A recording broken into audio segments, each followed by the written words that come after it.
Thank you. All right, let's get started here. I've got lots of good stuff for you guys today, I hope. I hope you all learned something. Let me dim these lights down, and actually I'm just gonna, okay, we'll turn those off and get started here. Okay, yeah, like Elise said, I'm just a local gaffer here in Salt Lake City, and Utah County is kind of primarily where I work, and I do lots of commercial work. I've done lots of shoots here in this studio. It's a great space. As you guys can tell, they've got lots of fixtures rigged up that we are going to talk about more today.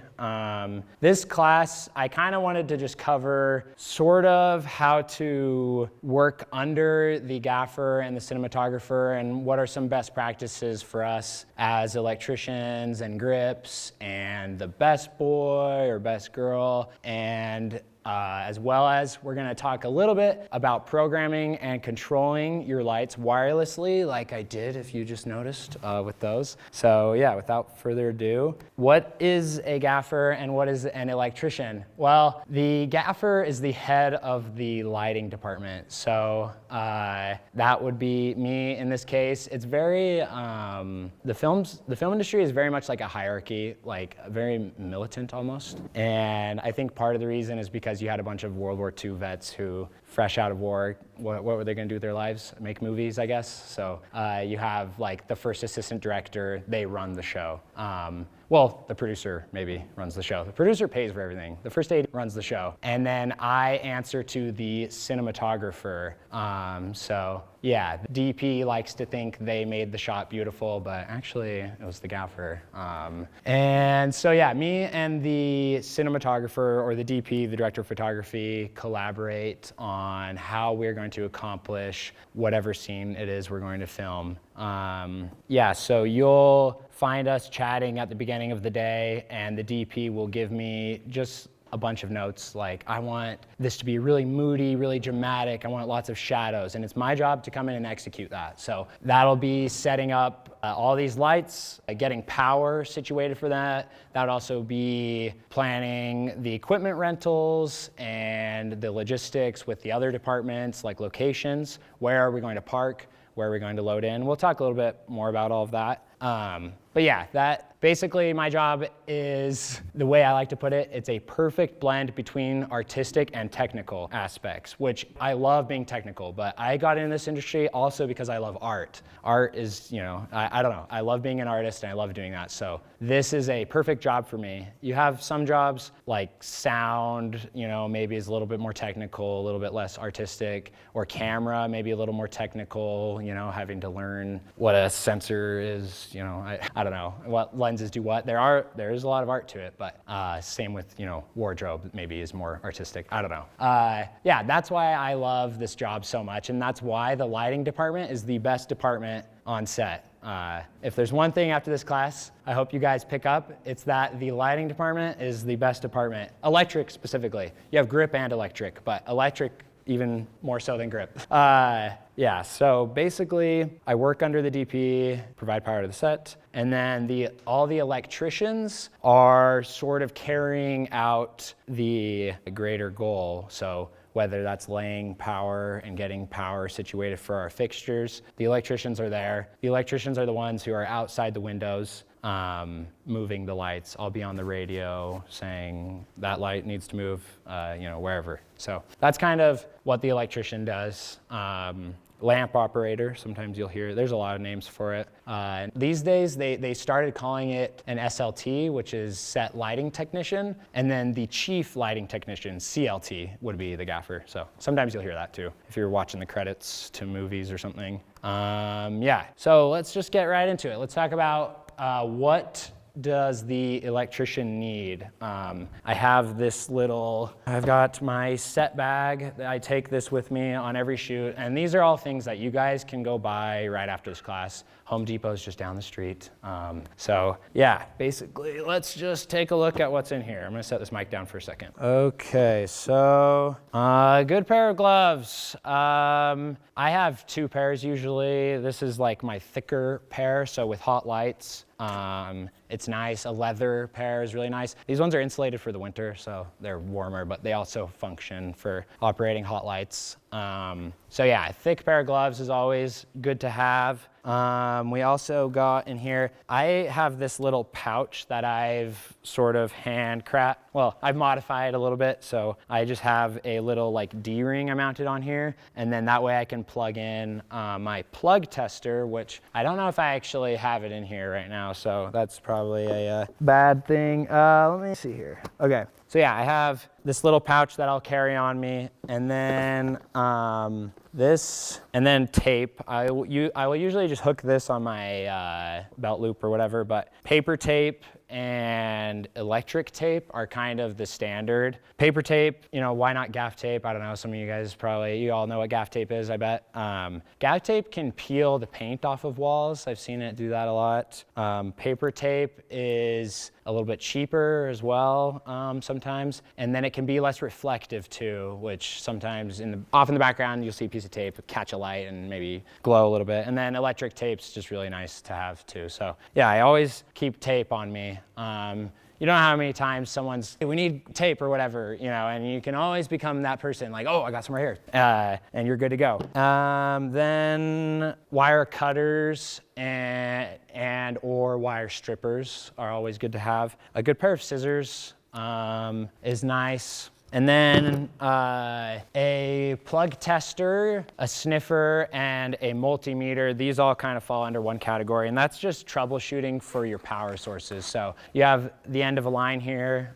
Is it hot? I don't know. So I'll pass this around, but this is a multimeter, and this is one thing that once we talk a little bit more about power sources and stuff, I'll talk about kind of what this does. But yeah, if you want, you guys can just take a look at that.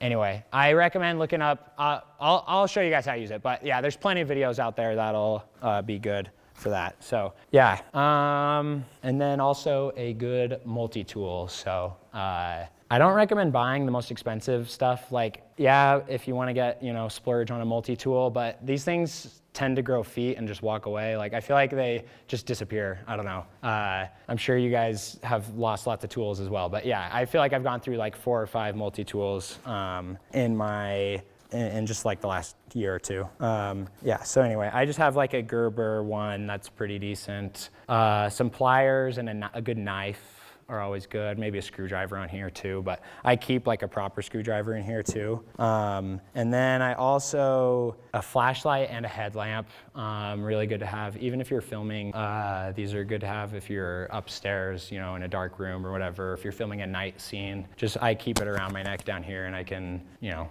I don't know, turn it on and you know what a flashlight does. Yeah, so that is kind of, these are all things that you should get before your first shoot. You don't need a lot of these, but when they come up and you have them and you're ready, you know, you'll get hired again. And that's kind of my mentality about it. Just always be prepared, Boy Scouts style, right? So yeah, any questions, by the way? If you guys have any questions throughout this, I want this to be kind of open. Like any tools you guys have noticed that you like to keep around, I don't know, just let me know if anything comes up. Once we start talking about the math equations, I'm sure there'll be more questions. Okay, so how do we power our sets? Well, there's sort of 3 ways, as you can see. We have generators, house power, and then batteries here and there. You'll see, especially batteries are used more and more as we have lights come into the picture. LED lights are a lot more power efficient and a lot better for the environment. As you guys know, I'm sure you all heard there was some sort of law passed where now they don't even sell tungsten lights at Home Depot. You know, they don't. You're not gonna be able to just pick one of these up super easily. So LED lights are just becoming more and more popular, and we'll talk about kind of the differences between all these fixtures here in a second. But yeah, basically we power our sets a lot of times with generators. So you can see we have the bigger tow plant generator, which they don't have here. And then this is a smaller 7K watt generator. And then there's an even smaller one, which I don't know if you guys, I think they have one here. I should, yeah.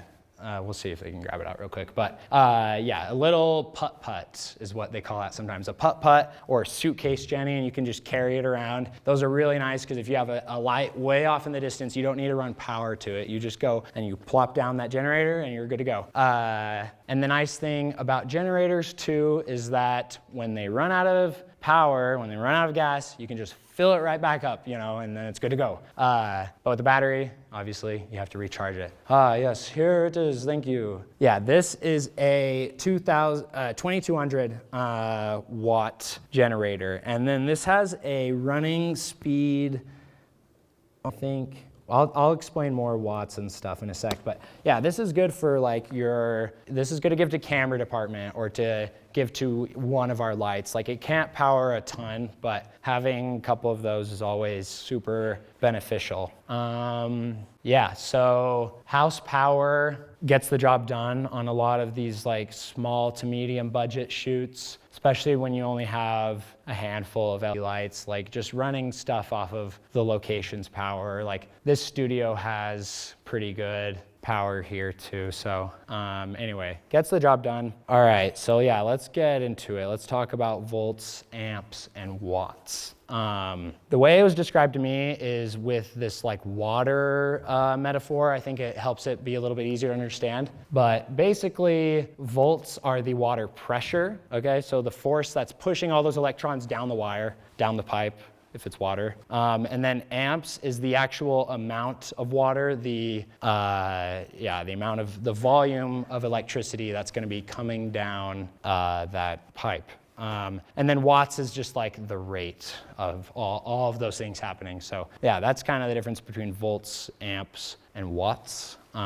So here's a little math equation, and this is gonna be the most important math that you need to know as an electrician, is how to not flip a breaker and how to not exceed the power that this is outputting. So the technique that is often used is paper amps. So this is how you find out how many amps basically that you're using. So on a traditional house breaker, you get 15 or 20 amps available to you, and that's how much output it's going. So the circuit along this wall, for example, say we're filming in a kitchen or something, this whole wall is gonna give you 20 amps. So that's how much you have available to you to use. So how do we know how many amps our lights are using, right? So on these, like especially the 1200 and the ADC, you'll find on the bottom here, the 1200X uses 1550 watts, okay? So the 1200 in the name is how many watts it's outputting, but the actual power draw, so this draws some power and this draws some power, it's drawing a total of 50. So basically we will divide that 1550, which right in here I have 1400 watts, but anyway, you'll divide that by the voltage and that'll give you the amps. In the US, the voltage is always 120. So that's nice. It's always 120. That never changes. The amps and watts will change though. In other countries, you can get 220 and stuff. Australia and Japan and other places. So sometimes we deal in different voltages, but in the US, it's 120, so you don't really have to worry about that. So 14 watts, or 1500, I don't know if someone wants to plug that in their calculator real quick, but 1550 divided by 120 volts, and that'll give us how many amps? So 1400 watts divided by 120, that is 11.6 amps. So you can't quite plug two of those 1400 watt things, fixtures into the wall. Otherwise the breaker will flip and it'll turn all your lights off. So that's basically, I don't know, does that equation make any sense? Okay, now paper amps. That is actual amps. Paper amps is just a trick you do in your head, and this will save you some space, give you some breathing room. So with paper amps, you drop it down to 100 volts, just because that's easier to do in your head, right? 1400 divided by 100 is just 14. So now you get 14 amps. So that gave you, what, 2 or 3 extra amps of space, which is kind of nice. So you know you're never going to exceed what it is, basically. Basically, you're giving yourself some extra space to operate more fixtures. So yeah, that is paper amps. Any other questions about these, the math? Yes, go ahead. If you exceed 20 amps on a 20 amp breaker, then yeah, then it'll flip it. So basically they don't want you to pull more power than you're allowed to in that room because it's a safety thing, right? So yeah. I mean, kinda, yeah. You're giving yourself extra breathing room, and now you can do it in your head. Basically, the whole point of this equation, the paper amps equation versus the actual amps, is to be able to do the equation in your head, because all the time I'm walking around, say like I'm going to set this 1200X outside, and I'm doing in my head, I'm like, okay, 1200X divided by 120, that gets kind of difficult to do in your head. So I just divide it by, so this was what, 1550, right? So divided by 100, that's 15.5 amps. So yes, it draws less than 20 amps, which is your typical. Some breakers are 15 amps, by the way, but yeah, a lot are 20 as well. You just have to go check. And you can check on, I don't know, you guys probably can't see this, but on here, they have the numbers like listed on the breaker, like on the actual switch. It'll have the number 20 or it'll have the number 15, and you'll be able to tell. And then like on a washing machine or an air conditioning unit, it'll be like 40 amps or something. So yeah, basically paper amps are to be able to do the equation in my head, and you get yourself a little bit extra breathing room, by rounding. Basically you're rounding up. Yes, it will almost always have it on there, but sometimes they'll be a little dirty or something, so you might not be able to see it. But a trick, I guess, another trick to notice, because sometimes you're not in the basement or the garage, wherever this breaker box is, you can look at the actual plug, and on here, for example, you'll see there is a little, so you have the two prongs, right? And then there's a little horizontal line on here as well. Do you see that right there? This like flat line. So that allows you to plug in something. Like on a normal plug, you have these two that like slot in, right? Like this. But that allows you to plug in something that is like that. And the only electronics that have a thing that like plug like that are ones that it will exceed 15 amps. So basically that means this is a 20 amp circuit if it has that little line right there. I don't know, do you guys kind of see that right there? There's like this horizontal slot in there that, yeah, anyway. So you can always look like in a house, most often kitchens will be 20 amp. And then, yeah, like bedrooms and stuff will be more 15 amp. But anyway, that's a quick way of determining, and like I said, you have to go look at the actual breaker box to get the exact answer, but that's a cheat code to do that as well. Here, I'll grab that back from you, thank you. Okay, so yeah, that is some amps, how to figure out amps. Say you know how many amps something takes up, how do you figure out wattage? Well, you just algebra that and flip the equation around. So yeah, basically this is kind of the equation right here. So volts equals watts divided by amps. So anyway, this triangle is like your little cheat code to do that.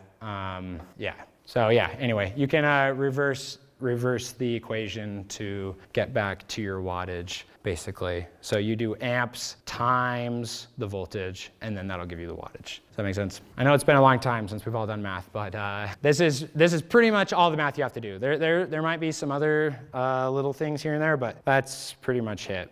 All right, let's talk about the cable that we use to power the set. So we'll go from smallest to biggest in here.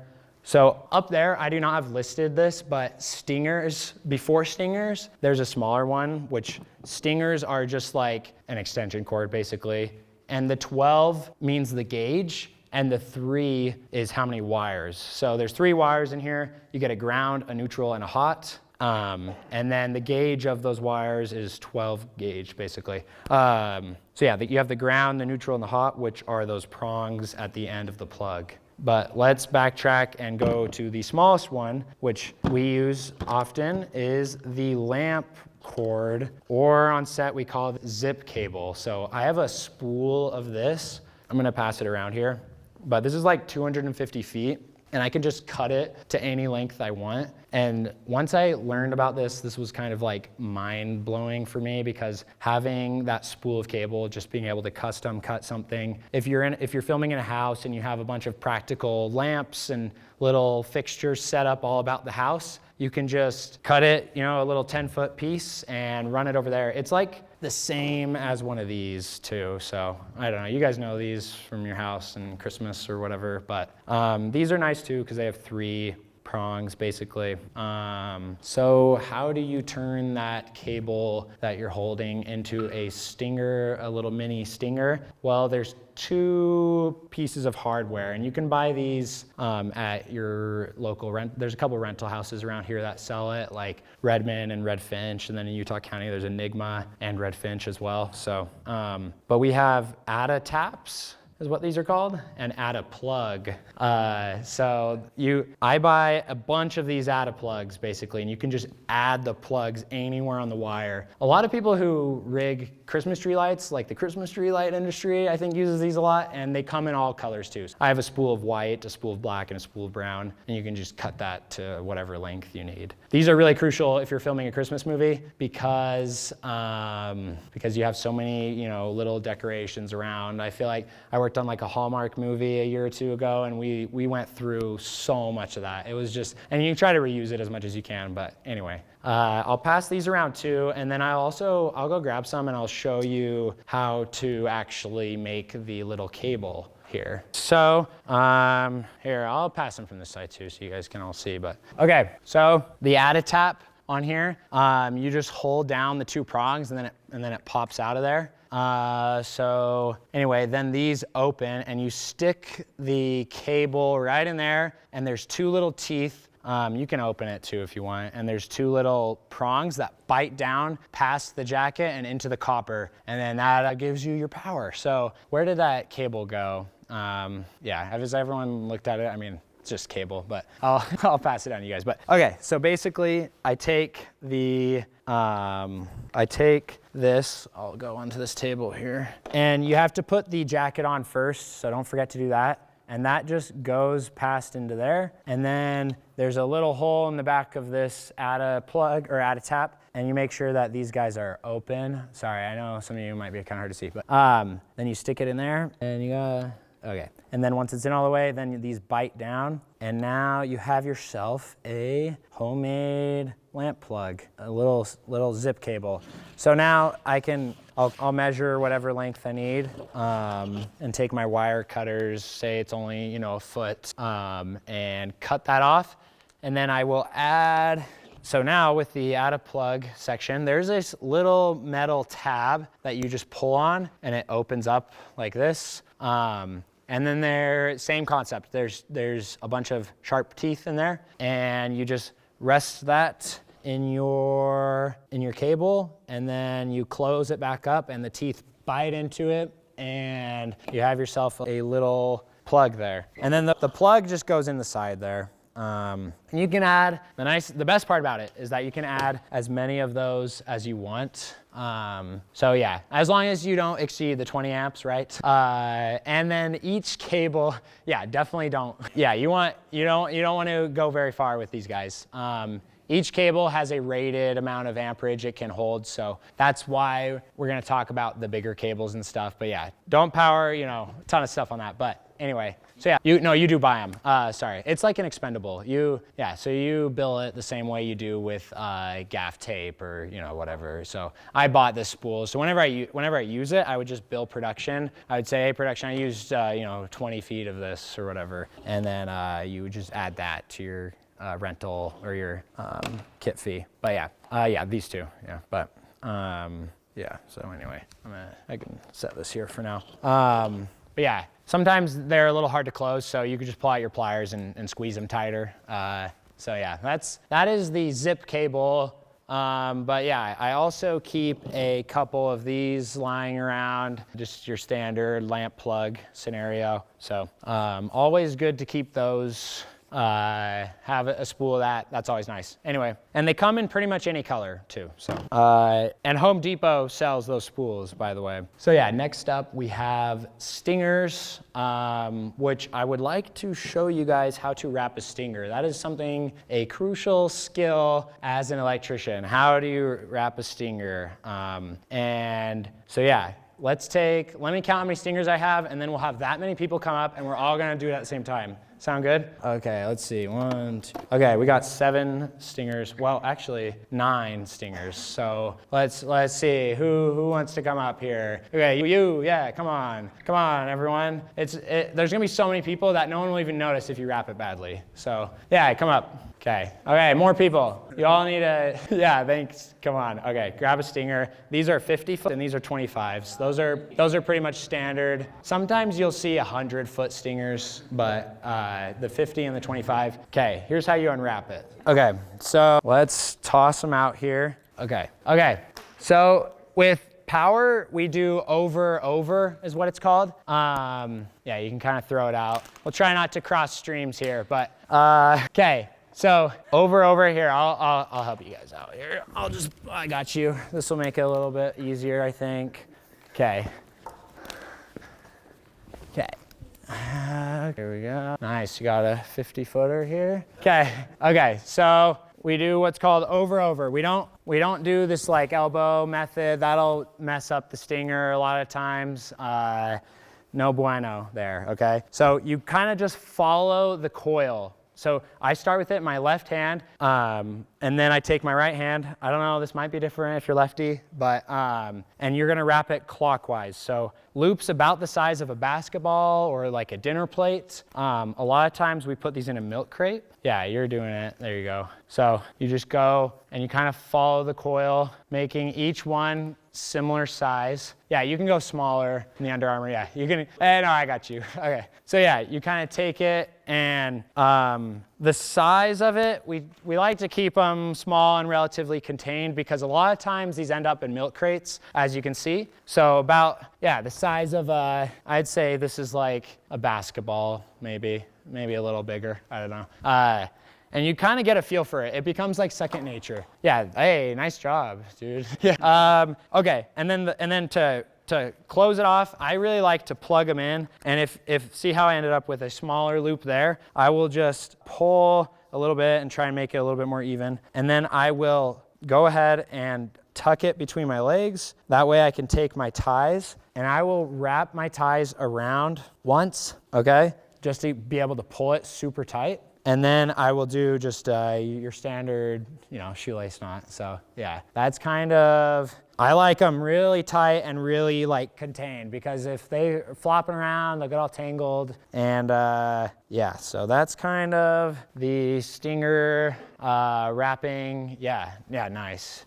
I like how tight you tied those. Yeah, that's solid. Yeah, and so you'll end up with kinks like this sometimes. Sorry, I'm not trying to call you out in front of the class, but, and if that happens, I just will throw it back out and rewrap it, but a lot of times it's fine. And 25-footers are a lot easier to wrap than 50-footers, but yeah, this is something that you just kind of gotta get a feel for it and practice. But yeah, I take it in my left hand and then I just wrap them in. If you're talking to like stage crew, like different industries, camera department and sound department, they'll tell you there's different ways you're supposed to wrap things. And with power cables, over, there's this technique called over-under that maybe we'll show you. I don't know if I have any cable here that you do over-under, but over-under is for data cables. So that's like XLR or DMX cables or general camera cables. But anyway, thank you guys. Yeah, round of applause for the,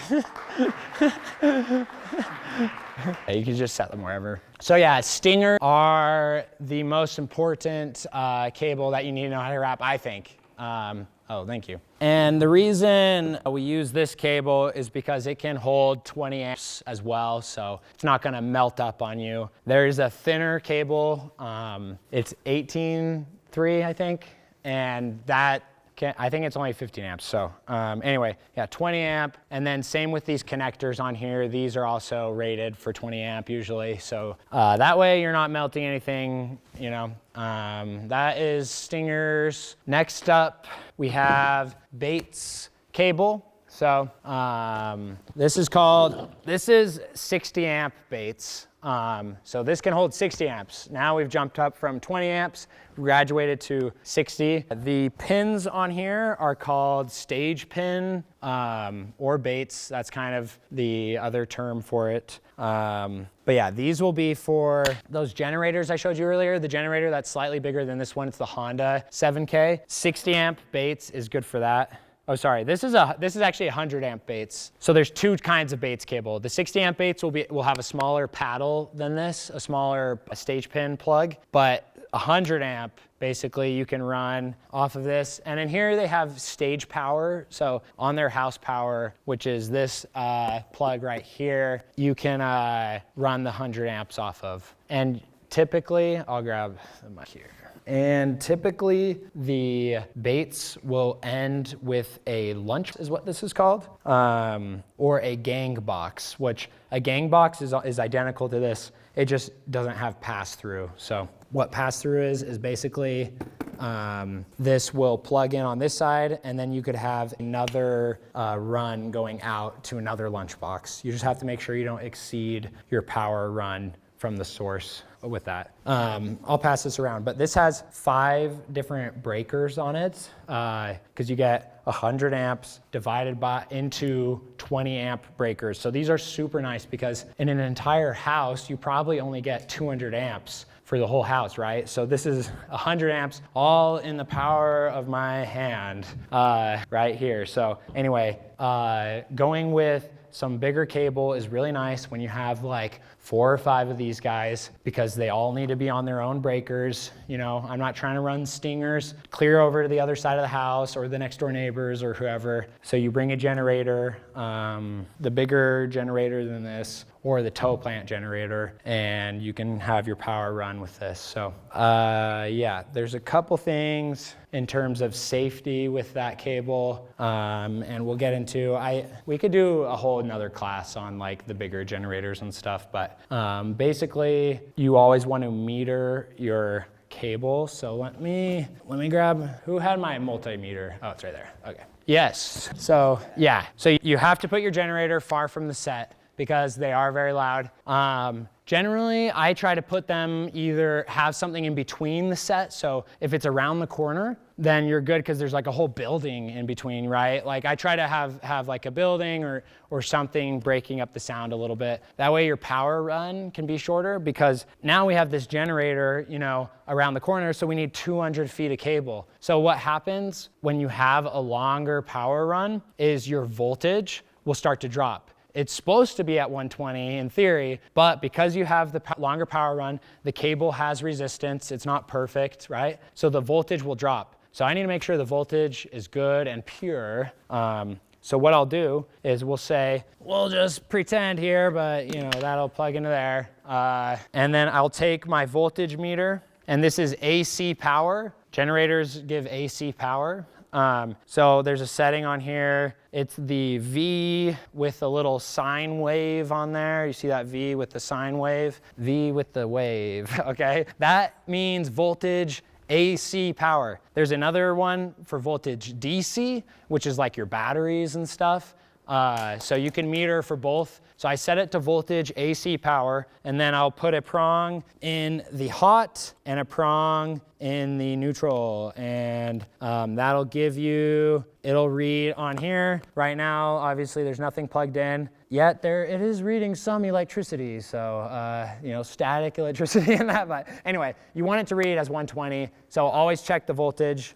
Even if you have a longer stinger, if you have like over 200 foot, it's always worth looking into and making sure that your voltage is good, right? So that is how you meter. The reason why I have this specific meter, because there's other types, which I actually have one in here, but so there's this type without the clamp. The reason why I have the one with the clamp is because we can also meter for amperage, and that is like the best feature for this. So to meter for amperage, you're gonna clamp over your cable. Yeah, I'll set it so there's an amperage setting on here with the little AC sine wave. To meter for amperage, you have to have your fixtures running, or you have to have a load on the line already. So there has to be electricity flowing through in order to meter. And to do that, I'll just clamp over the hot cable, so not the neutral or the ground, and that will give you how many amps you're pulling. It's a really handy thing to do. The reason why you can't do it with the stinger, for example, is because the hot and the neutral are combined under one jacket, and so they cancel each other out, so it just reads as 0. So that's why having this Bates cable where it's 3 separate wires for the ground, neutral, and hot is important. So that way you can meter the amperage as well. So knowing that is important if you have a bigger generator, because you need to make sure the generator's balanced. It'll have 3 hot legs a lot of times if it's 3-phase power. And so you have to make sure that all 3 of those hots are balanced. Sorry if I don't know if this is making any sense, but do you guys have any questions about metering and stuff? Yeah, go ahead. Usually it'll have dropped, so it'll drop to say 110 or 100 or whatever. And so that means either back on some generators you can counter the voltage, so you can go higher to counter that voltage drop that it's happened, or you need transformers that will basically take the energy in and then resend it back out, so that way you have a constant 120 volts. That's usually on bigger generators, but usually it's a troubleshooting thing. I want to make sure my stinger is giving me 120. That's because a light will fail if it's on a really long run. We had on a shoot a techno crane, one of those camera moving things, and those draw power, and when they boom in with it, it surges, it draws a lot more power. And we had a longer run, I can't remember, it must have been 300 feet or something like that, and that was causing it to and so that was a big issue. So we were scrambling and we metered it, and it was okay, yeah, it's at 100 volts instead of 120, and that was what was causing the issue, because we were it's not us, you guys have power, I don't know what you're talking about. So we found them a shorter line from a different location, basically. So that was kind of anyway, you want your generator to be close enough to set, but it also can't be too loud. So it's kind of, generator placement is one of those things that I try to get it around the corner as far as I can. But yeah, that's kind of metering for these cables. So there's bigger cable too. So you have 60 amp Bates and then 100 amp Bates, which this is 100 amp. And then beyond that, you have what's called banded cable, which you can kind of see it in the photo here on that muscle cart. It looks pretty close to this, but there's also 5-wire banded, so it's a thicker gauge of a cable, and there's 5 wires, so it gets pretty big. And those use a different connector called cam lock. And cam lock, they screw in individually. They're not all connected like they are in this. So yeah, I'd love to do another class where we talk about all the bigger generators and stuff. But and then beyond that, you have 2, which the 0 is pronounced aught, 2-aught. And then you have 4-aught, and the AWG just stands for American Wire Gauge. 4-aught is the thickest we deal with. It's similar to banded, but it can hold way more energy. And yeah, anyway. So yeah, 4-aught, and the cables aren't banded together as one. They're all separate, their own cable. And then you have DMX cable. That's just for data. I have it's a 5-pin cable. This is just a small one. They come in all lengths and stuff. Anyway, I don't know if you guys want to look at that, but we'll talk a little bit more about DMX after that in a minute. Okay.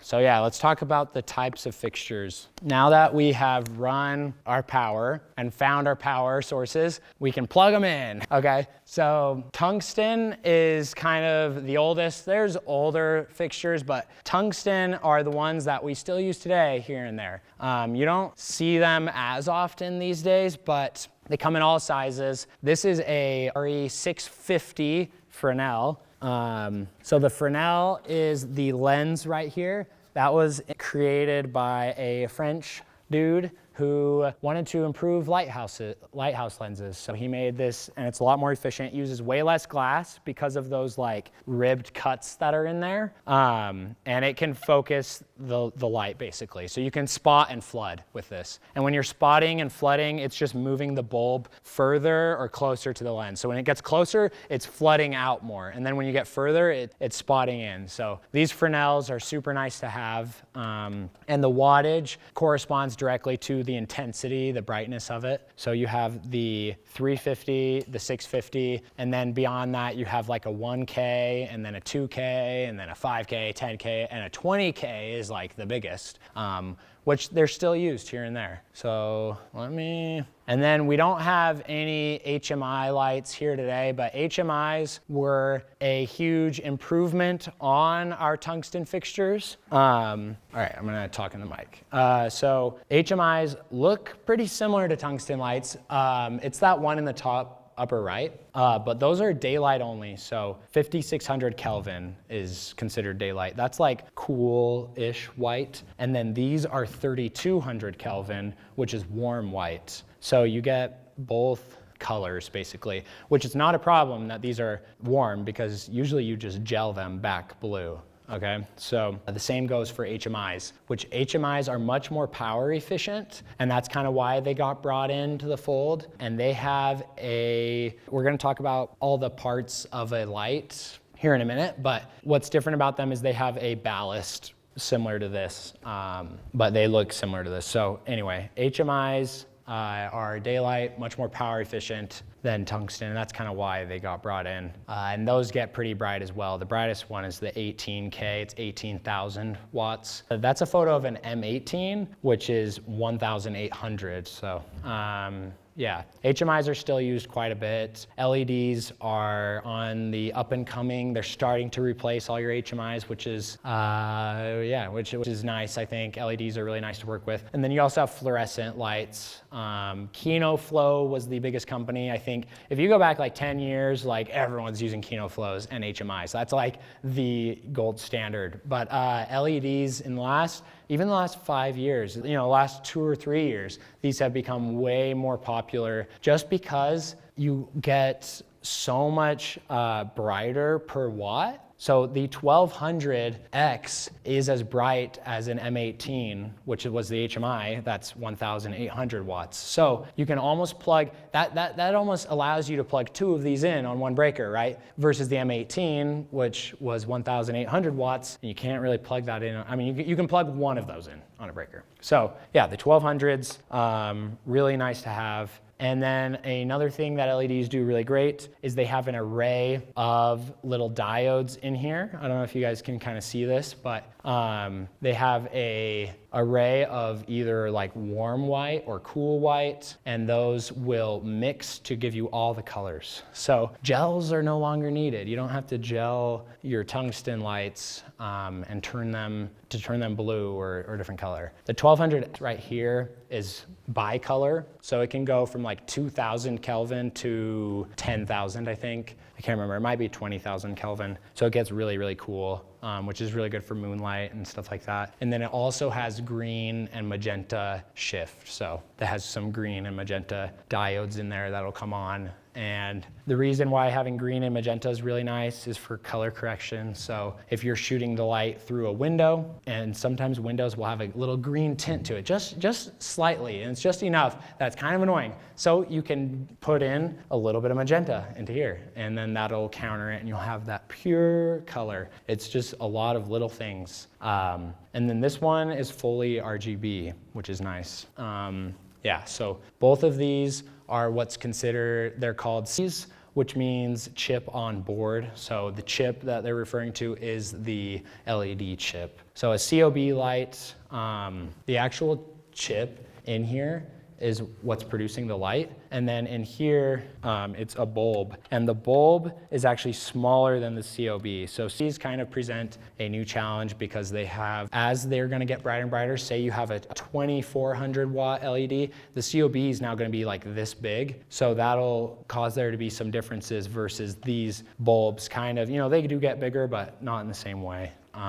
So yeah, that's what it is. And then you'll see a lot of panel lights in a form. That's just like an array of LEDs. And those are really nice for getting really soft lights.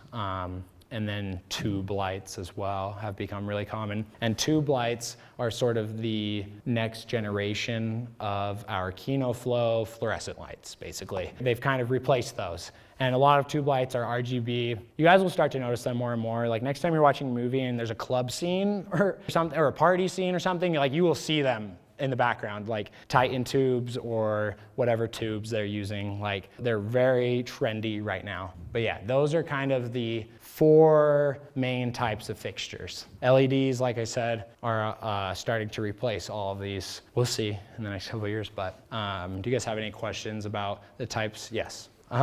Like LEDs versus, yeah, I really like LEDs. I'm a big fan of everything. I think they are awesome because they have so many colors. Specific brands though, I actually do like Aperture quite a bit. And there's tons of brands. There's Nanlite is another good one. Ari makes LEDs as well, like same as these. But yeah, anyway, yes, go ahead. Yes, they don't get as hot. They do still get hot though. So they don't get that hot though. Like these will get hot in a matter of seconds. This, you know, I can go all day and I don't need gloves to like mess with this stuff. But that's one advantage, yes. Good question. They are, in my opinion, depending on what camera you use, definitely bright enough to compete with the outside windows, especially something like this 1200. They just came out. Nanlite has a 2400 watt one, and then Aperture has a 2600 watt one. It's called the XT26. It's quite big. Between those, like you're pretty much covered for anything inside a building. The only time where those bigger HMIs, like the 18K that I mentioned, that's 18,000 watts come into play, is if you're really fighting the sun, if you want really, really bright light. If you're shooting on film, you need more light as well. So that's another thing to consider. A lot of our modern cameras are becoming more and more sensitive, and our lights are becoming brighter and brighter with LEDs. So it's kind of interesting because like we were filming a night exterior scene on a movie a couple months ago, and like I had these lights dimmed at like 1%. You know, just because our camera is so sensitive, like it doesn't need a lot of light. And that's another advantage for LEDs is you can dim them. So these you can dim as well, but they glow warmer as they get dimmer. So the color slightly changes. HMIs you can't really dim. Some of these, like the newer generation of HMIs that came out, you know, I don't know, 7 or 8 years ago, those can dim, but they can only dim to 50%. They can't dim lower than that. So anyway, yeah, LEDs are really nice because you can dim them. Yeah, any other questions about all the fixtures? Okay, well, let's talk about all the parts of the fixture. I'm just gonna go through kind of rapid fire here. So you have the head of the light. The head is the part where the light comes out. This is the head. On the head, you have the barn doors, which are really nice if I don't want the light to hit you over there. I'll just barn door it off, you know? I only want it to hit over here, right? And then you can also mess with the spot and flood on here. These lights don't have spot and flood. The way you change the beam angle is what it's called, is by swapping out these reflector dishes. So some reflectors are tighter or wider as well. And that'll, if you go with a tighter reflector dish, that'll increase your intensity on that one spot. It's just focusing all that light on there. So then on the head, you also have the yoke. And the yoke is this part right here. And that allows you to pan it and tilt it. Very nice. And then you have the head feeder, which is the cable that feeds the ballast to the head. Tungsten lights, I don't know if this is technically called a head feeder. I usually just call it a power cable, but it just powers it directly. And you just plug it in. The nice thing about tungsten lights are you just plug them in and turn them on. Like there's nothing, you pull this off the truck and you just put it on a stand and plug it in, that's it. With these, you have to assemble them. You have to plug in the head feeder cable, then put on the reflector dish, then plug the head feeder into the ballast, which is the next part of the light. This is like the computer and it regulates the power coming in. It converts the power from AC to DC as well. So LEDs run off of DC, like the actual source in there runs off of DC. Our tungsten lights run off of AC, so alternating current. But yeah, anyway, then you have your power cable right here. And then, yeah, the ballast, you'll have all the controls for the fixture in here. So you'll be able to change the color, the intensity, the fan speed, and all these different settings. Lights are becoming smarter and smarter, just like your fridge or your laundry machine.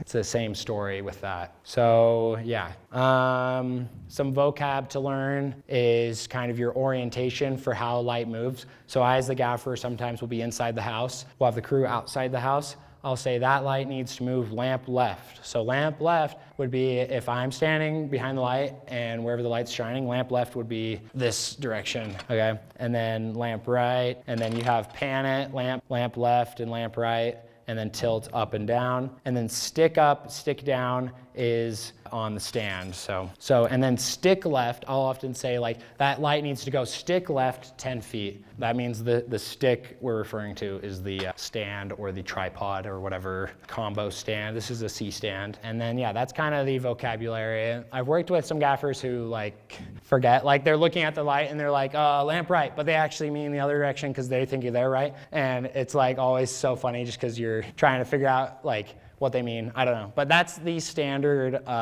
for how to move the light when I'm inside the house talking with the DP. That light it's not working, you know, for us. We need to move it. So, okay. We control our lights in a variety of ways. The Bluetooth is a control protocol. These aperture lights have an app you guys are welcome to download for free called CitusLink.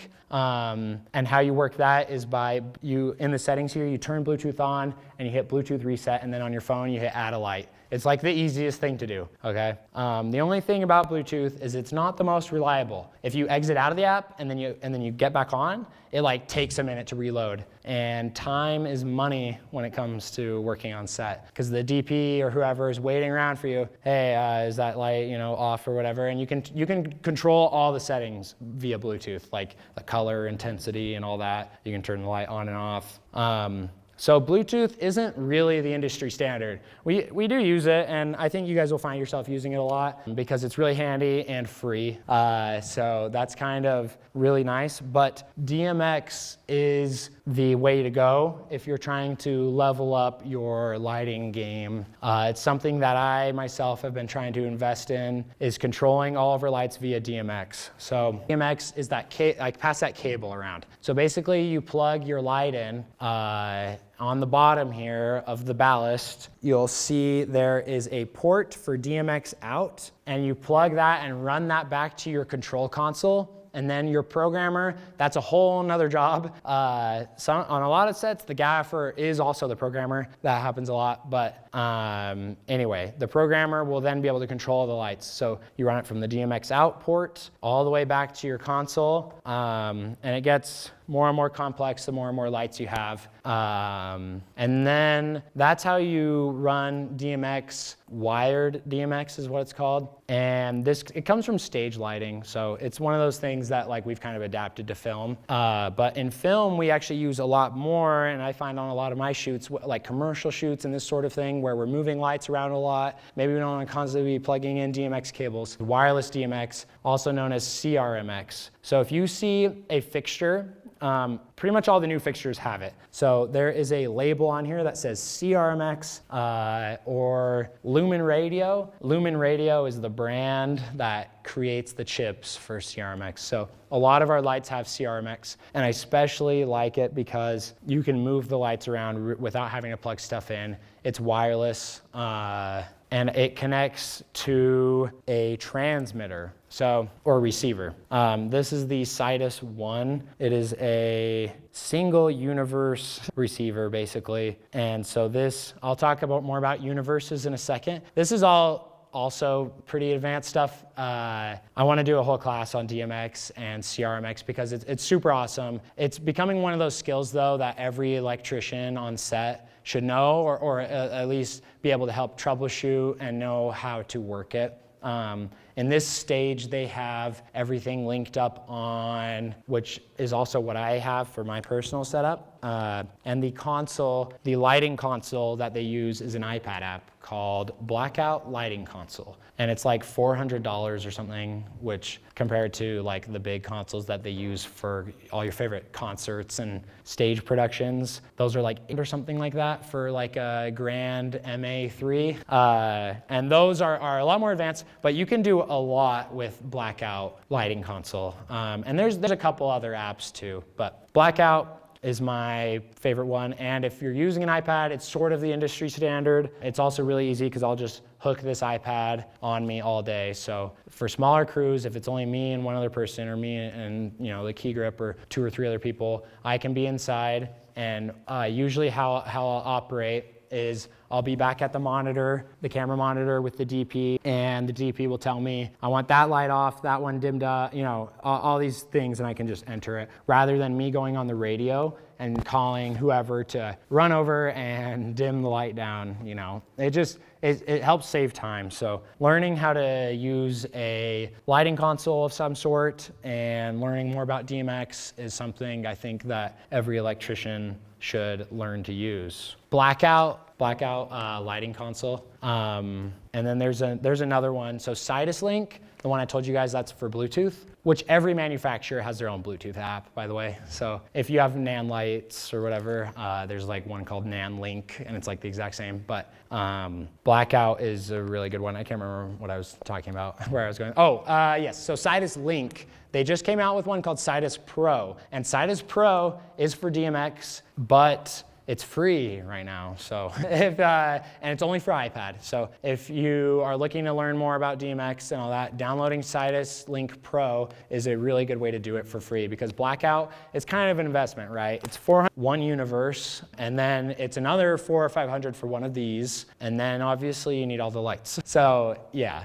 It's something I recommend learning more about, and maybe we can do a class on that or something in the future. But all of their lights are controllable via, they have a bigger, that transmitter, like I said, can only handle a certain amount of lights, but they have a bigger transmitter back here somewhere. Let's see, it's in the, where is it? Oh yeah, here it is. Yeah, so let's see here. Let's pull this. So yeah, anyway, this is the, one that they have.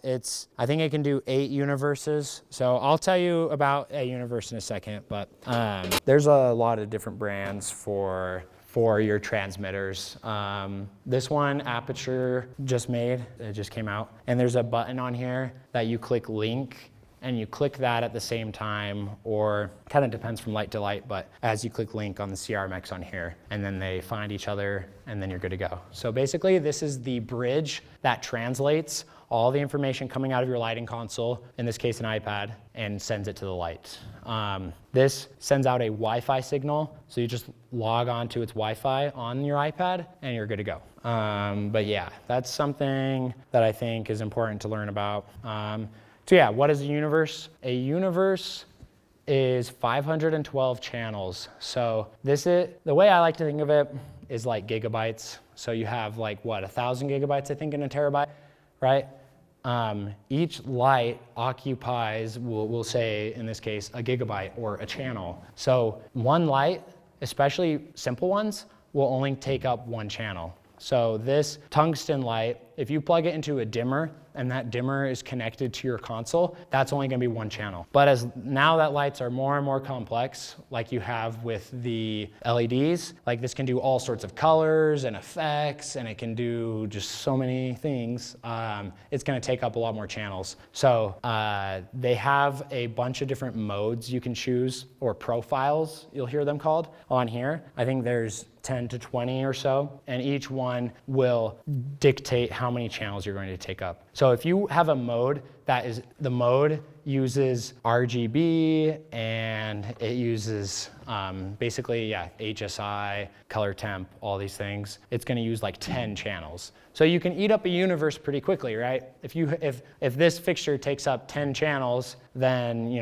can only use 50 of them or whatever. But you can decide your mode based on how many effects you need. And I think a lot of gaffers like to have this like just in case scenario, but 90% of the time, I'm not gonna need RGB, you know, for this. Like, so if I need to save some room in my channels, I'm going to select a mode in here that only uses, it doesn't use the full RGB that this has. I don't know, does that kind of make sense to you guys? Yeah, the modes, yeah, I like to think of them like gigabytes.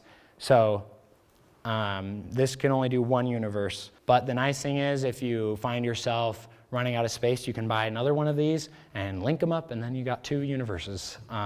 So yeah, that's kind of how DMX works and universes and stuff. So now that we've done all that, let's choose the right fixture for what we need. Someone earlier asked, will these fixtures be bright enough for our windows and stuff? So that's kind of one way to decide is, will this fixture be bright enough? A lot of times I will go on a scout and I'll chat with the DP. If you can get a scout, I recommend checking out the location, seeing how many windows will be there. Are we going to be competing with the sun? Because the sun will always be way brighter than anything else. If we are, then let's take the brightest fixture we have, right? But a lot of times, like if you're filming in a dark, dingy room, you can just take one of these little guys and use a softbox or bounce it or shoot it directly at them, and it'll be plenty bright.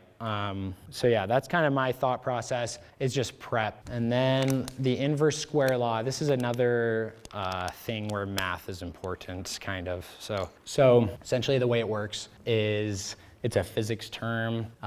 Look it up again after you guys leave here so you remember it. But this is important to know as a gaffer and as an electrician. As a light moves farther away from the source, farther away from wherever it's landing, the less intense it's going to get. So because the sun is so far away, the inverse square law doesn't really apply to it that much. Whereas the lights we have on the ground working with us on set, the inverse square law really does matter. So if in this image, you can kind of understand it a little bit better, but basically you have the light occupying this space, and if you double the distance, the intensity goes down in a quarter of what it was, basically. So then if you triple the distance, it goes down to a 1/9 of what it was. So that's one way, like how I mentioned earlier, I had a light at like 1% or whatever, is to get the light farther away from the set. And that's, if you double your distance, you're going to go down to a quarter of what it once was. So that is kind of the inverse square law. A way to use that as a cheat code for your shoots is if you have a light that's brighter, closer to your subject. So say we just blast this on you guys over here, and we have it pretty dang close to you. If you go double the distance, so back to this wall, that wall is a quarter as bright as you guys, right? So, and then if you go triple the distance to you, it'll be a 1/9, right? So that's one way to get your background in your space that you're trying to film at to be less intense. Does that make sense? And this is a very nice thing for cinematographers. Cinematographers love to have the background be less intense than the foreground, because that draws the audience to look at the actors and the talent and the subject. So having the background be less intense is very beneficial to us. And that's one way I use the inverse square law every day on sets. Yeah, any questions about that? Yeah, you can still totally modify it.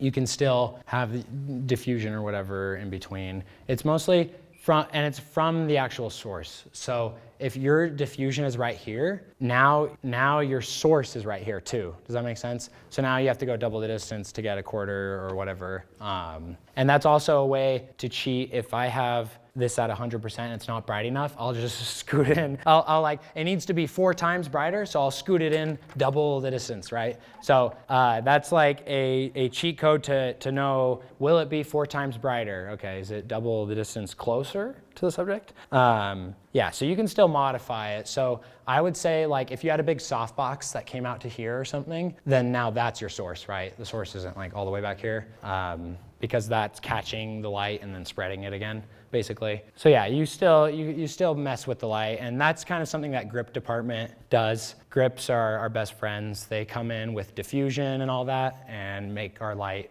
shape it and make it better. But we'll talk a little bit more about that in a sec. Yeah, yes. Yeah, no, yeah, that's a good question. So if the subject, if the subject is from here to here, then I would get this, twice as close, basically, to increase the intensity or to decrease it. So it's all relative. It's all just where's the light, where's the subject, and that's how you kind of define it. So yeah, you kind of look in camera and you go, that's way too bright. Like another thing where the inverse square law is important is if we are filming. I wish we had like a little set built in here or something, but if you have a light like coming through this garage, we'll say, and it's creating a slash on that wall over there.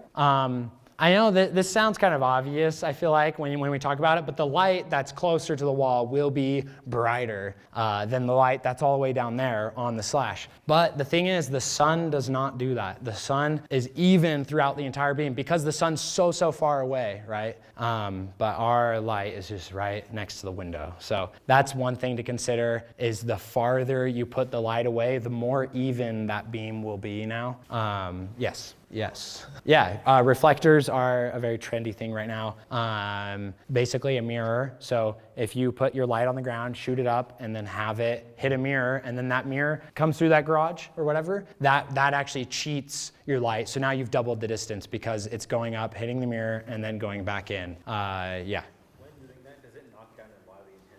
It keeps it pretty much the same, but it depends on what kind of reflector you use. They have reflectors, the light bridge reflectors are what they're called, that are kind of used. Those are kind of the industry standard. There's like a degree of diffusion you get. So if you want a softer light to come through, then you would use like it's like a frosted mirror, not a direct mirror or whatever. So that's kind of what we use mirrors for. And that'll be, your grips will help you set that up. But that's one way to cheat the inverse square law as well, if you have a really tight space. But keep in mind, like if you want this beam to be pretty even and you scoot the light so far away, now you need a way brighter light, right? So this won't work anymore. This might work, but that's where you'll see the HMIs come into play, like those 18K, 18,000 watt HMIs. It's because they have the light up on the hill in Narnia, just shooting through that window, and now you get a really even beam. We're all just trying to replicate what's actually happening in nature. And that's one tip that I feel like you guys should, after this class, hopefully observe actual light. Like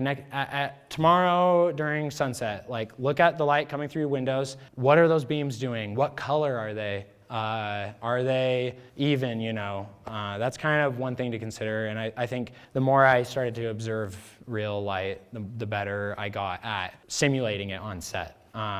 Anything else about the inverse square law? I know it's one of those physics, I feel like we could do, I keep saying, a whole class on it. Okay, so we've arrived on set. That is, what do we do on our shoot day? So you start by unloading the truck. You get the equipment staged. Hopefully on the Scout, when you have talked to the producers, or if they have a location department, they'll tell you where you want to park and where you can unload and where you can stage your equipment. I hate to move equipment more times than I have to. Right? So pick a room in the house that you're filming at that you're never gonna see and that's hidden, but it's still close enough. A lot of times this ends up being the garage or something, and we're flying gear in and out of the garage if we're filming on location. But if you can get the gear closer to where you're shooting, the better. And we have a term for getting our lights ready that is heading up. So we're going to head up the Storm ADC, the 1200X. Head up just means actually pretty much how they look like now. They're headed up. They're ready to go. You can plug it in and it's good to go. So you don't need to mess around with it. And they're already on a stand, so I can just take this from the garage into set and it's ready to go. And I'll just be listening on the radio to what the gaffer wants to call out for. I read it somewhere, but it was basically you want to do it like the Noah's Ark method where you have two of each thing. So two 80s, ideally, right? Okay, so you have a truck full of all this stuff. Maybe you have a lot more, but have at least two at staging ready to go. This is something that'll make you a really good electrician, is if you just show up and you talk to the gaffer, hey, what do we need today? But on the side, I'm gonna have these tungstens set up and ready to go because we might need them. It's always the if scenario. So that's kind of what I'm doing when I'm unloading. I'm thinking about what equipment do we need later in the day? What equipment can we get ready to go? So we'll head everything up. We'll get some stingers maybe staged by each of these lights, because each of these lights isn't going to be able to plug into it just with the power cable. So yeah, getting at least like a 25-foot stinger on each stand is always having it be able to just power on as quick as you can is super good. In the meantime, I'll be chatting with the cinematographer, and we'll just go over kind of what's the mood of this scene. And like I said, hopefully you've done all that before on a phone call or a scout, ideally. And we'll just talk about where do we want to key from, and where is our light, what's our light naturally doing, how is it going to change throughout the day as the sun moves, do we have to worry about that, or are we only here for 30 minutes so the sun doesn't really matter, you know? So we'll kind of talk about that, and then we'll set our key light. And the key light is usually the first thing that I'm going for.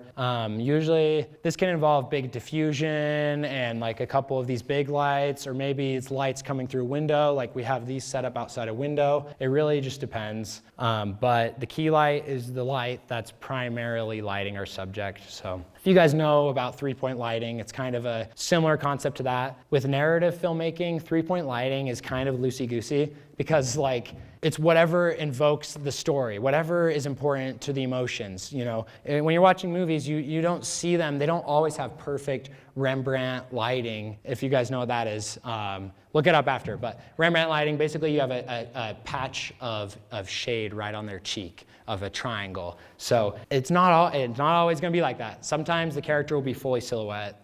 Sometimes the light's coming from above. But anyway, three-point lighting, very important if you're doing like an interview or something. It does come into play, and it's good to know the concepts. But yeah, then I'll talk about fill light. So that's the shadow side of a subject's face. Do they need a little more, a kiss of light here? And a lot of times that just involves like a bounce board.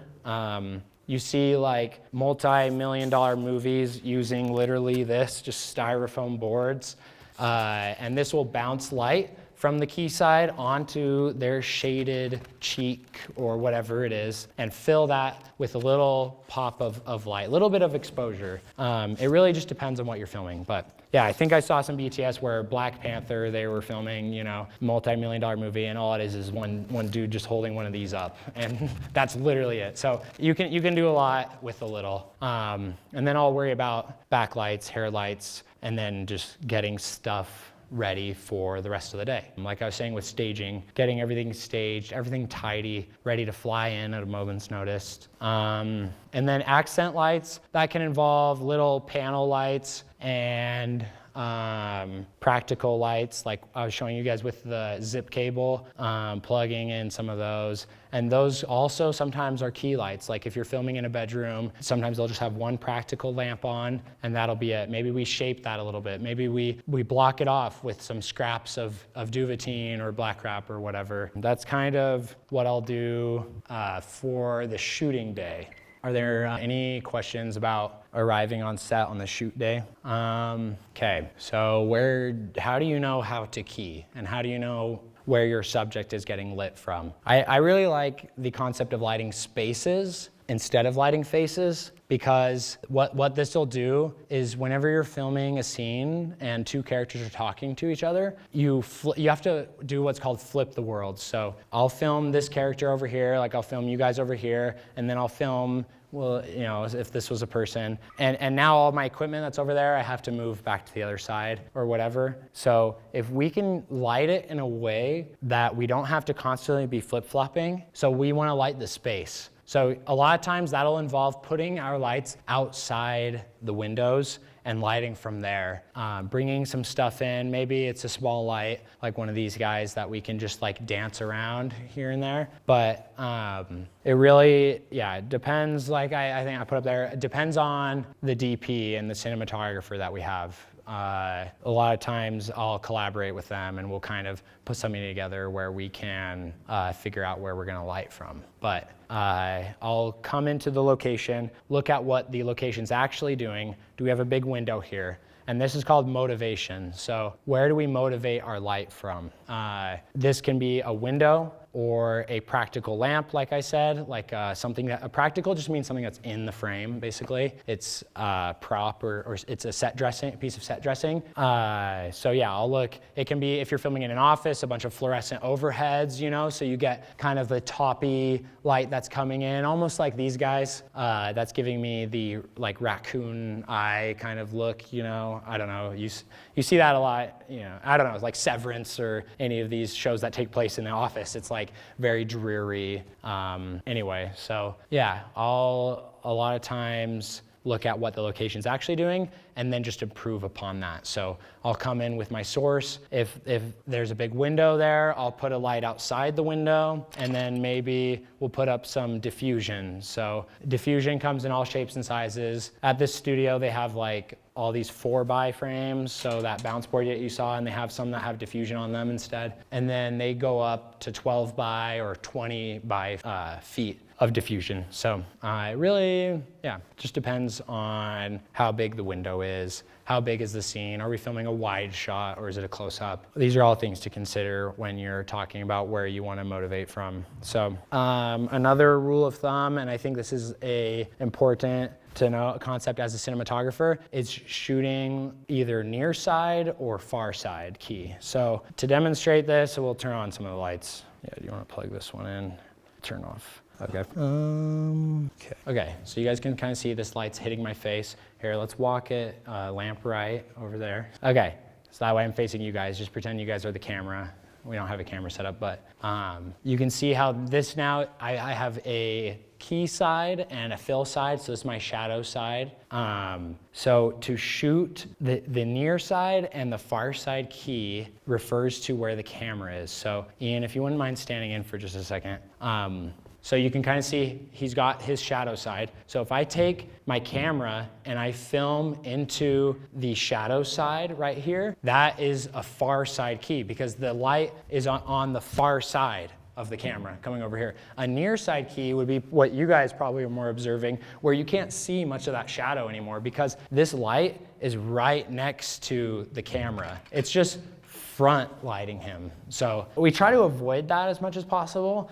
Sometimes when you're filming coverage between two characters, one character might end up looking more front side lit. Thanks, yeah, you're good. But I don't know, does that make sense to you guys? So as a cinematographer, it's important to look at, am I shooting into the shadow, basically? You wanna shoot into the shadow because it looks more interesting. It just adds more shape onto their face so they don't look like a flat object. So you wanna see the shadow on their nose, and you want to see the shadow on the side of their cheek and under their eyes, and it'll just make the character a little bit more intriguing. And I'm not saying it has to be moody like this either, where it's like so dark on this side either. It can still be bright, but yeah, you want to shoot into the shadow, and that's kind of what we talk about when we say near side and a far side key. So my natural instinct will be to walk in a set, look at where the camera's filming, where the actor's standing, and then from there you can pick a position for your light and you can put that on the far side. So you don't want to put the lights right in front of and above the camera. That'll just make them really front lit and it's not as interesting of an image. But like I said, there's scenarios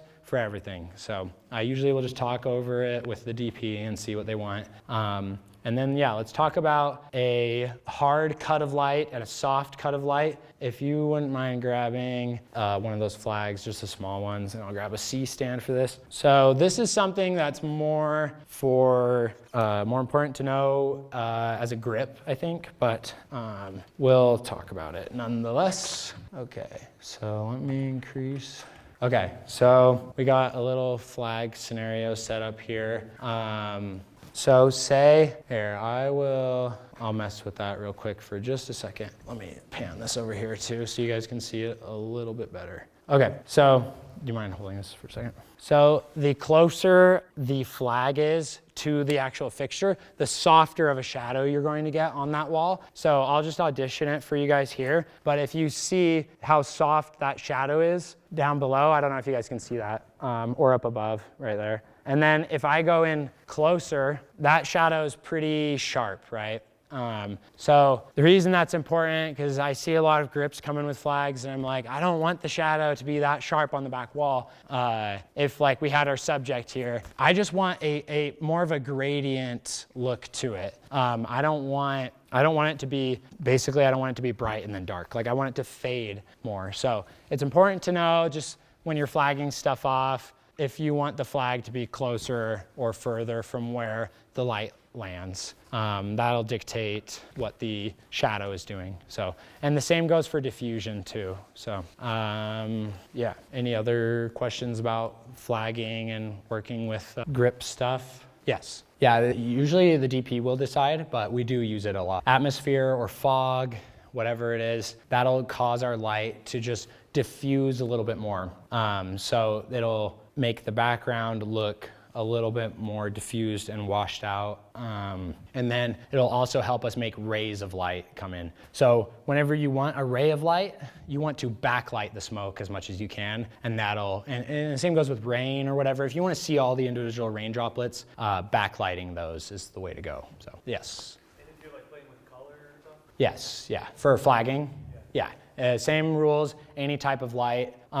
If we have a soft source, instead of, this is a hard source, right? Because it's just a small pinprick of light. If we have a soft source that's a big softbox or something, the flags will naturally be softer too. So like you won't get a hard cut of light like you would with the flag we just demonstrated. But yeah, any other questions? Yeah, go ahead. If you're trying to create a hard shadow and you're like limited by space, is there any like strategies to making that happen? Yes. So I would say if you're limited to space, barn doors are a good way to go. Barn doors are essentially just flags for our light, right? But those will pretty much always create soft shadows, but they'll at least help you out. There's also, I don't know if we have one here, but do you guys have a like spotlight lens for these guys too, for these lights? If you wouldn't mind grabbing it real quick. Basically a spotlight or a LECO or ellipsoidal lens is what you'll see. And those are attachments that just go on the front here. And then those have barn doors internally. Yeah, okay, yeah, don't worry about it then. Nah, it's fine, yeah. Okay, yeah, it's on their truck, so it's going out on a shoot tomorrow. But those you can get basically a perfect circle of light. It's a spotlight. You know, yeah. And then they have barn doors that you can cut, and then they have, yeah, I don't know. Does that, if you're limited with space, I guess the answer is like you're kind of like you're limited, and yeah, there's always limitations on set. I feel like the three limitations that that are the most annoying, I guess. So you have time, money, and then like your equipment, right? So anyway, do we have enough time to do it? Do we have enough money? Do we have a big enough crew? It's just kind of, you're always, I feel like, lost on one. Like even the biggest budget shoots, it's like, we don't have enough time. I don't know. So yeah, that's kind of, any other questions for flagging stuff and far side key? Does that kind of make sense? Far side key, very much approved in this day and age, very trendy. And if you're filming an interview with a 3-point lighting setup kind of deal, that it becomes really easy to see what a far side key is. You just like keep wrapping that light further and further around if you can. You know, that's kind of the way I think about it. And that's what, when we talk about wrapping the light, that's what that means. So wrapping, I say like, I don't want it to be as far side, so I'll wrap the light around the subject's face, basically. Yeah, so. Okay, yeah, that pretty much does it. I don't know if there's any other questions or if you guys have anything else. Yeah, let's hear them. So what do you do? What would you recommend? If the sun is outside, in this scenario, is the sun coming in at like the exact same angle as your fixture? Similar. Yeah. Okay, so yeah, if you have to shoot the same exact look for 12 hours and the sun's coming through a bunch of windows, it's generally advised, I actually just did this on a shoot, so to put up a bunch of flags to block the sun. So you get those far enough away from the building, and then you can come in with your own lights in between those two. So you're casting a shadow, basically, with a bunch of flags, which we have, yeah, there's bigger flags, like I said. If you have a big window and the sun's moving, like you just pop a 12 by onto a combo stands, and then you get your lights underneath it, and you just shoot them in, and then your lights stay. And that's a practice that's used on like every set. Continue. Yeah, it depends. If you're looking out those windows, then you might start running into issues. And I say just lean into the sun, like lean into, and I know it's gonna change, but if you're looking out the windows, what you can do is instead of using a black flag like a duvetine material, that's what it's called, you can use something like an ultra bounce or muslin, which those are white, pure white, so you can just get the windows overexposed. Because if you just get them overexposed, you know, who cares what's outside there? Like I see that a lot. Yeah, we use ND here and there.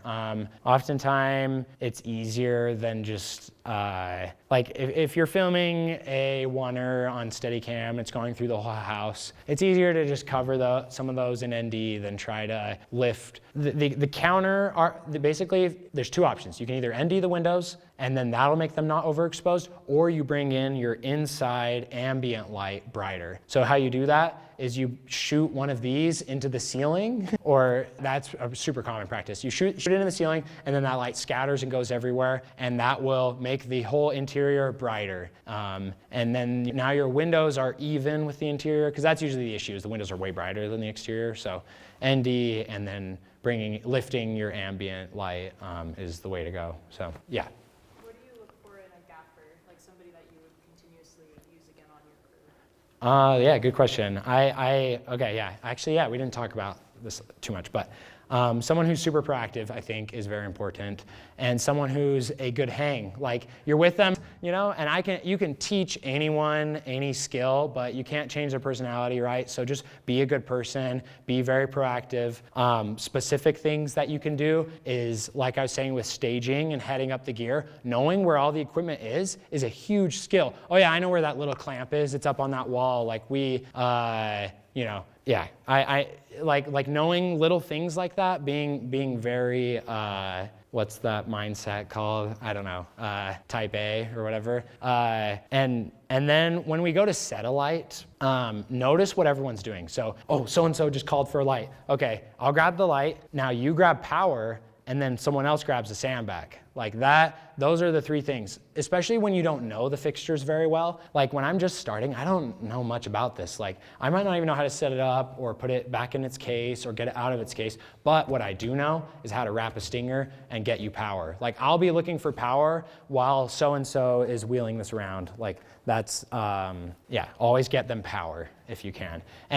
And if you don't know where to get power from, it's fine to ask questions. I really like people who ask me lots of questions because there's no stupid questions, and it's better, especially when it comes to safety, to just be like, yeah, am I good to pull power from over there real quick? And they go, yeah. Because I don't know, there might be another one of those things plugged in, and I don't want to, or Crafty might have a toaster plugged in somewhere. So that actually happens all the time. Like someone from props was making rice for the actors to use, and I was like, what is going on? Like they had a rice maker plugged into where we had all our lights plugged in, and it kept flipping the breaker, and I was gonna lose it. I've never lost out set before though, so that's one thing. Keep your cool too. Just being cool and proactive and getting stuff where it needs to go. And then a final tip, I think, for that, on that note, is being a really, really good listener. So if you know kind of what position you want to do, I always, when I was working under lots of gaffers, and I'm not so much anymore, I would always listen to whatever the gaffer's talking about, because one day I'll be having those conversations with the DP and the cinematographer. What types of questions is the gaffer asking the DP? What's going on in the gaffer's mind, you know? And a lot of times you'll find, even like if I'm over here chatting with Ian or whoever, you know, I'm still listening to what's going on over there. That's very important, because they're gonna be talking, oh, hey, what if we tried like getting an 80C up, you know, in the corner over there, and I have it, you know. They turn around and I'm like, yeah, I got it right here, and they're like, oh, dang, like nice job, you know. That stuff like that. Like even if I'm mid conversation, the set etiquette, it's very common to just stop talking randomly and walk away. Like it sounds messed up, but when you're chatting with someone, you're like, what the freak? Like they just ditched me. But anyway, that's totally fine to do. So listening to whatever the gaffer or your superior is saying, and when your gaffer goes to talk to the cinematographer, listening to what they're talking about and having that kind of ready on the dock, you know. More questions? Yeah, go ahead. Yeah, good question.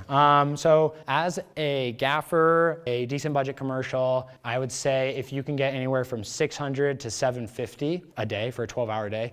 We're trying to push for 10-hour days though. So I don't know. A 10-hour day is starting to become more and more common, which is good. That's way better. So, and then it's sort of $50 step downs from there. So the best boy or best girl electric will be like 550, 600-ish range, I would say. And then I would say 500 to 400 for the electricians, the set lighting technicians, those guys.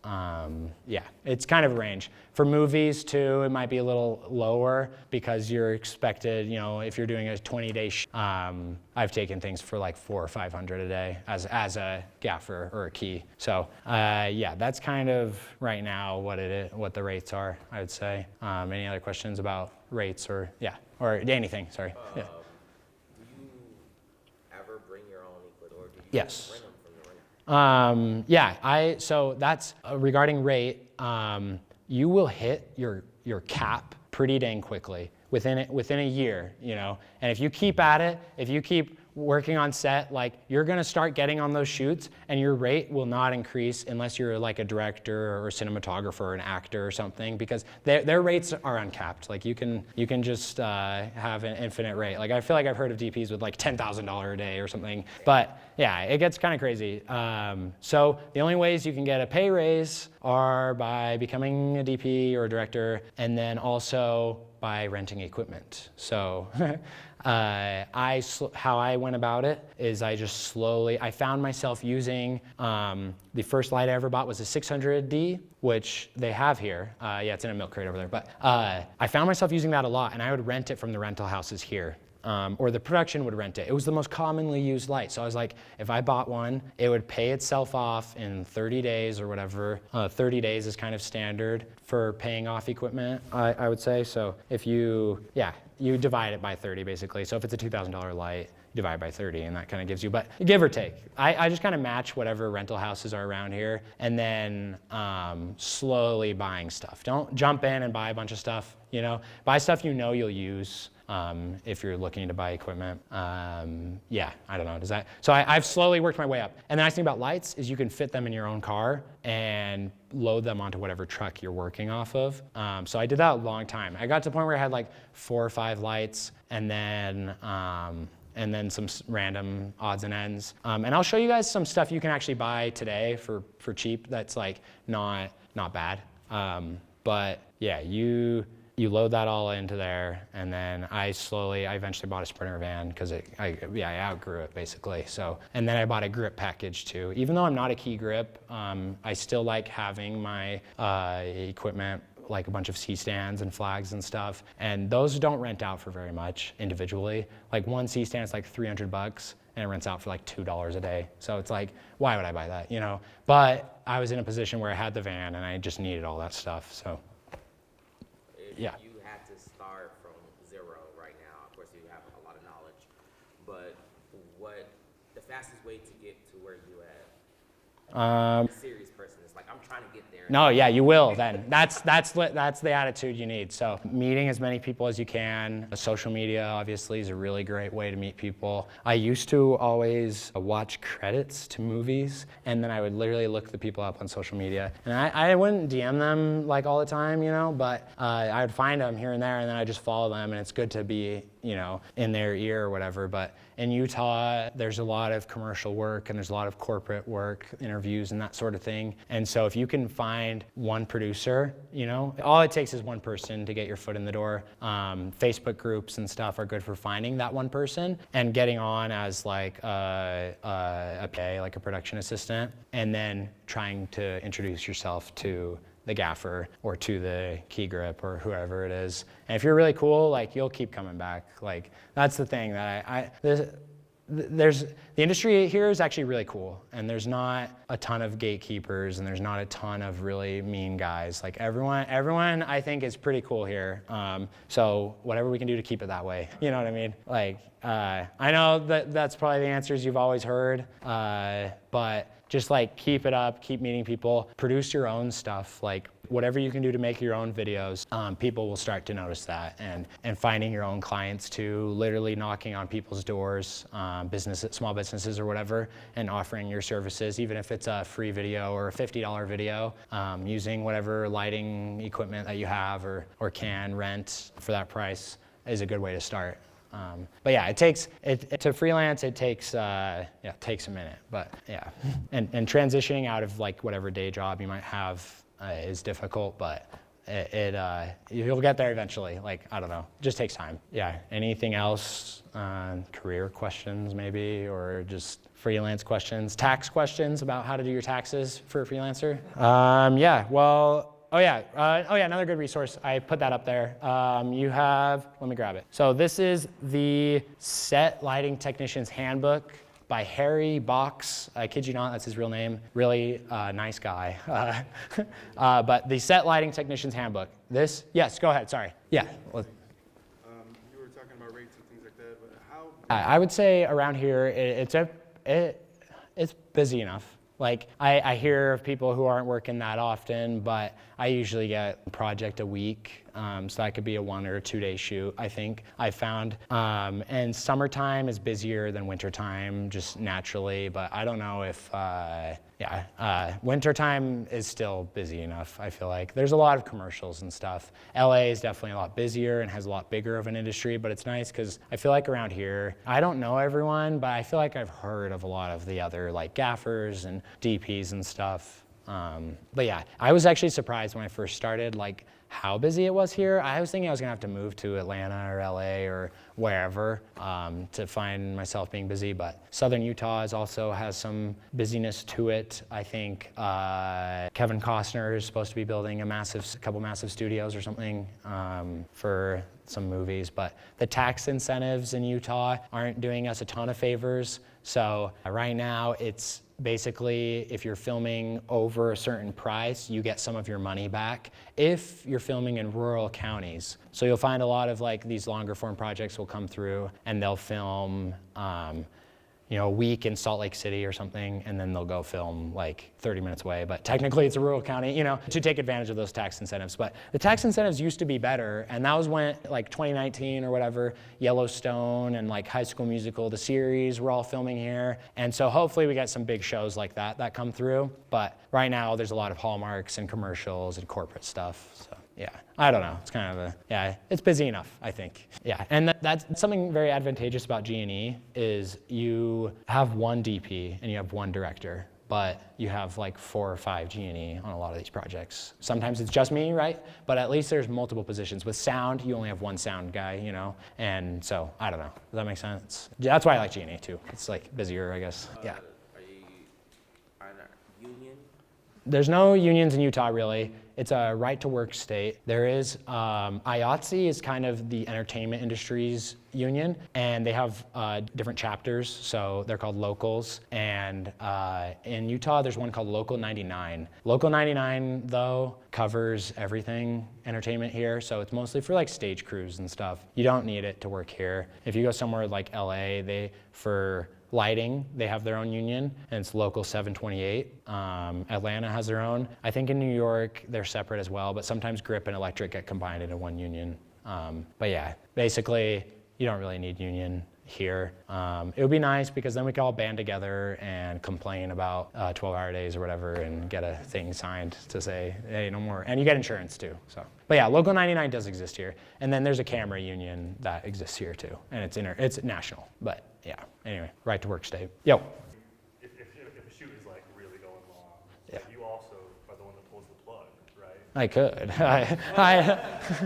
I never have though. It is something like, okay, I gotta start wrapping stuff up. Like the DP calls for one more light. I'm like, sorry, that's on the truck. Like I never want to do that. I'm a yes man. I will do whatever you want me to do for the shoots. But probably, yeah, I'm sure the threshold is coming. But yeah, I think, that's the nice part about it. You could just turn all the generators off. And just, sorry, I don't know what to do. It's 12-hour day, But they'll offer overtime a lot of times after 12 hours, after 12 and a half hours, because you get 30 minutes for lunch.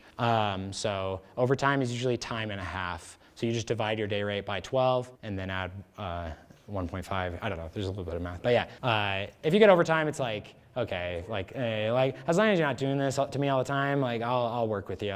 But I have had some producers walk around and say, "Are you available for another hour of shooting?" And that's like the most respectful, like awesome thing. Usually they'll just keep shooting, and you're like, okay, like yeah, I don't know, yeah, yeah, you. Sorry. What do you do when you're like building, or let's say you practice? Yeah, like a chandelier or something like that. A set, yeah. Softbox, yes, we'll do a softbox. I've actually done one in here. They have this light grid here, and you can rig up either like chain hoists to it and then have those motors drop down, but that's kind of a grip thing. And then we'll come in, once they've set up the skeleton of the rig with speed rail or truss or whatever, then we'll come in with the lights. Put the DMX cables on it, because it's gonna be far away, like we need DMX. That's why, part of the reason why you need DMX a lot of the times. But yeah, that'll usually be us. And then we'll work with the production designers and we'll swap the bulbs and stuff. Yeah, did you have a question too? Yeah, go ahead. you were only 3 fixtures, okay. I would take the ADC genuinely, like I'm not just saying this because it's here, and the 1200X I really like. That gets me through like most of my jobs. And then I would also take a tube light, I think. Titan tubes are really nice, just a 4 foot, I think they're technically 1 meter. Or the Infinity bars, which Aperture makes, are 4 foot, and those are just super versatile. do color, right? They do. They do. Yeah, they do. They're RGB, and they're battery powered too. Yeah. Yeah, let's keep it going. You go. For if you are set getting paid, should you like have your own business and it pays you through that for tax reasons? Yeah, an LLC is a lot of times the way to go. I procrastinated. That's the word I was looking for. So you don't need one, but at the end, when come tax year or come tax season, you do have to pay a self-employment tax on that. So it's an extra like 10%, or I can't remember, 15 or something. If you file as a business, then you avoid that extra tax.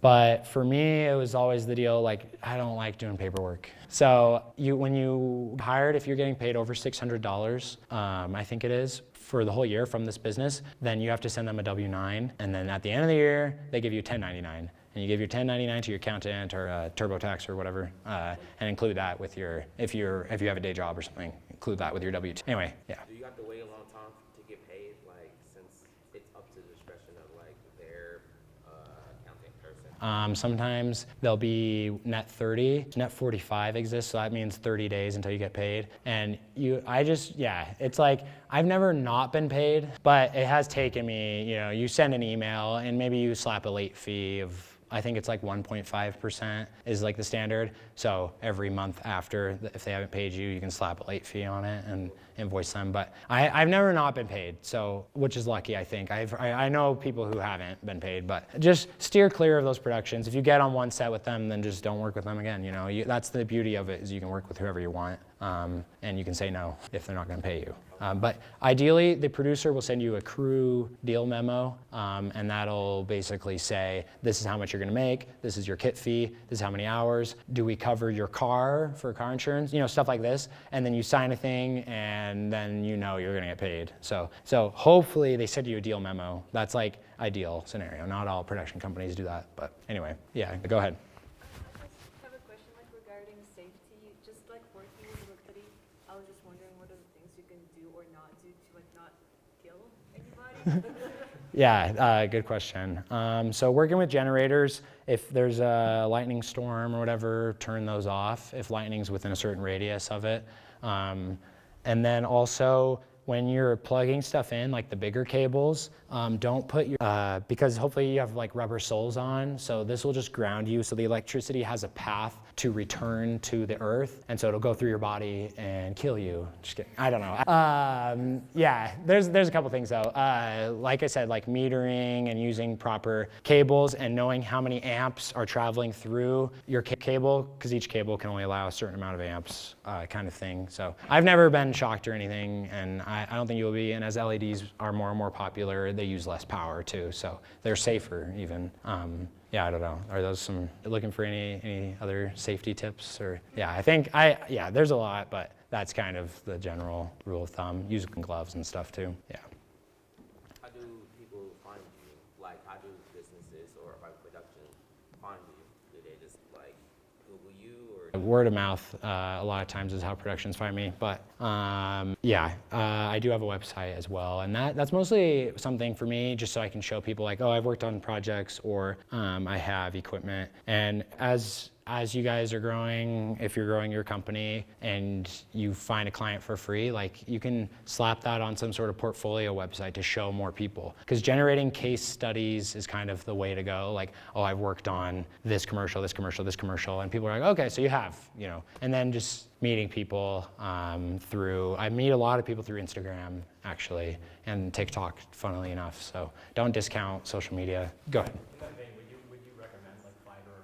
Yeah, it really depends on what you're doing. Like if you're an editor or something, yeah, Fiverr, I could see some success in it, but yeah, I think Instagram is a really good way. You can search up hashtags too, like hashtag Utah Filmmaker, hashtag Utah Small Business, and then DM those guys and just see if they respond. You know, I don't know, there's lots of ways to find people, and there's no right or wrong answer. It's just kind of who you know, which is kind of the difficult part, but.